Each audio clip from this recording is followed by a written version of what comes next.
AP రాజధాని అమరావతిలో నేటి నుంచి అసెంబ్లీ వర్షాకాల సమావేశాలు ప్రారంభం కానున్నాయి. ఇవాళ ఉదయం 9 గంటలకు శాసనసభ సమావేశాలు ప్రారంభమవుతాయి. అలాగే 10 గంటలకు శాసన మండలి సమావేశాలు ప్రారంభం కానున్నాయి.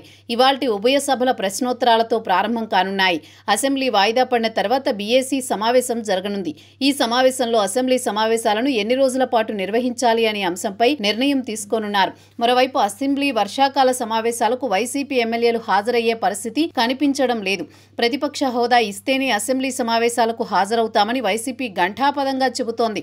అయితే గతంలో మాదిరిగానే కేవలం మండలి సభ్యులు మాత్రమే హాజరు కానున్నారు.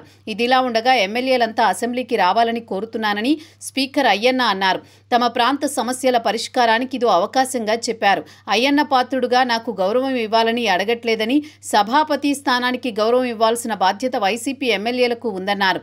ఈ మేరకు వైసీపీ ఎమ్మెల్యేలు అసెంబ్లీకి రాకుండా తిరగడం మంచిది కాదని స్పీకర్ అన్నారు. ఇక ఈ సమావేశాలు మాజీ సీఎం వైఎస్ఆర్ కాంగ్రెస్ పార్టీ అధినేత వైఎస్ జగన్మోహన్ రెడ్డి హాజరవుతారా లేదా అన్నది రాజకీయ వర్గాల్లో ప్రస్తుతం హాట్ టాపిక్ గా మారింది.